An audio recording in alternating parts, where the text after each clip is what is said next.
DJ Drama. Hey, yo, what up, man? You know the voice, you know the name, you know the face. Mr. Thanksgiving DJ Drama. Third Power in stores right now. This is 50.com. There's nowhere else to be. Stay tuned. Stay tuned. Drama, when you first started out, I had a goal in mind. the goal was to set the streets on fire. And I think you accomplished that. Gangsta grillz, man. What's going on, What's man? up, big homie? Man, how long you been doing this now? Man, you know, I have been DJing, not professionally, but just since I was first started rocking with turntables, 20 years next year.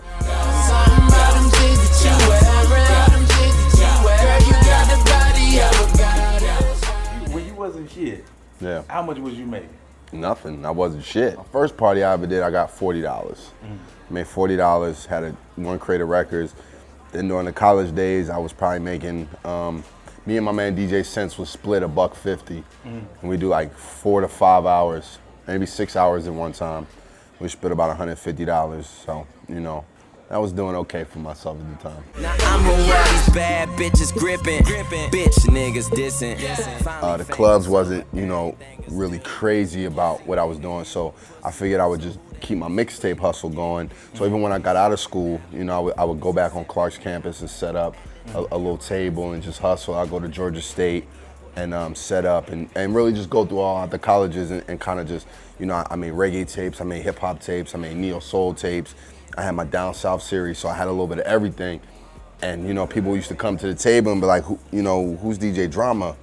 And I'm like, I don't know, I just worked for him. You know, he just told me to be here. You know, and I always made sure that my product, you know, my mixtapes looked, you know, fashionably good. I got a phone call one day around this time from a guy named Jason Jeter, and he was like, you know, I got this new artist, he just signed to Arista. You know, he has a song with Beanie Siegel, it's called 2 Glock 9s, you know. We wanted to bring him through. I wanted to bring him through to, you know, do a freestyle, and I was like, all right. I wasn't even really getting phone calls like that. I could only imagine if I would have got that phone call today, you know. So Tip came through, you know, looked like he was fresh out the trap, spit his freestyle, said he was king of the South, you know, and really at those times, I was just on my grind. Grand Hustle was on their grind. And the opportunity presented itself to do a gangsta grillz like all T.I. and all PSC. You know, kind of like I was paying attention to what, you know, Who Kid and 50 was doing and Green Lantern and Eminem and, you know, a lot of the up top DJs. And I just took a formula that wasn't really as prevalent in the South and applied it to Southern music.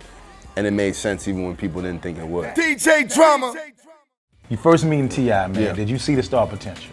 The first time I met him, you know, he was kind of quiet.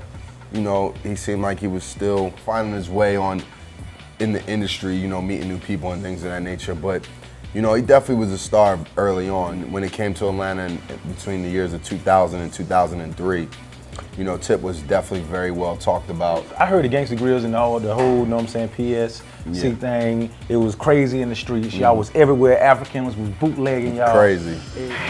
See something you like, my man? It didn't get out of control until this one CD. Yeah, I wonder if I know what you're talking about. Man, I think you know. And that's Jeezy Trap or Die. Niggas sneak dissing, and that ain't how we play. No, fuck with mine, get your drama like the DJ. How do you hook up with Jeezy? Because you lived in Atlanta. Yeah. So you seen the whole BMF movement, all that. The nigga Meech used to really listen to my CDs.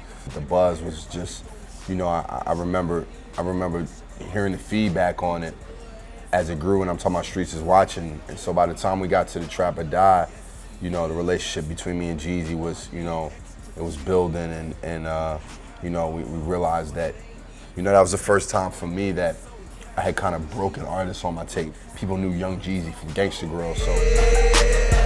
So you guys made history together. Definitely. Like 2 times. Yeah. Y'all was on, and then all of a sudden, y'all was off. We was off. Like, what was the problem? Why did you and Jeezy break up? Our personal issues took over what the people came and loved about us. You know, people hated to see that because they knew Drama from Jeezy and they knew Jeezy from Drama, and what the fuck, Drama and Jeezy not rocking together, and it doesn't make sense. Right. You know, so when we hooked back up, you know, for what we do, we kind of owed it to them. So high up in there, she need a flight to go and get it. You was one of the first DJ to get busted, you know what I'm saying? yeah. The CDs and whatnot, man. I And don't it know was if I your own the first. CD. Yeah, I don't know if I was the first. Well, you the one everybody gave a damn about. I took the fall. It gave me a nice hype around my first album. People hit me all the time and say they when they're in their college course, you know, I'm in their textbooks, and you know, what can I say? It's part of my story. What is an album for a DJ? Are you rapping? Nah, not yet. Or were you rapping on any other Nah, I CD? can't. I just can talk shit really good. I just can't make it rhyme. Like if I can make my shit talk and rhyme, you probably definitely hear a good 16 from me. So yeah, my third album, you know, I've got new collaborations on there. People like J. Cole and Chris Brown, Young Chris, Freeway and Meek Mill, Pusha T, French Montana, Akon and ya boy. 50.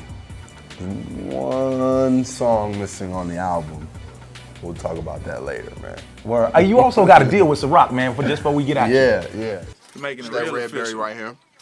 You know, official like a tissue. You know, been an official Ciroc boy for 2 years, so you know, just depends on what nights you catch me, what I'm drinking. Maybe a red berry, maybe a coconut.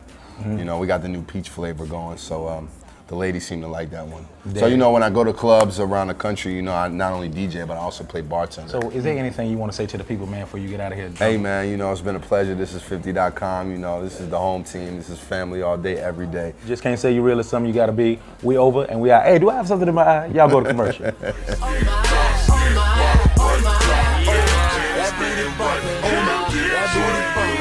Shawty, you the one. Ain't too many choices.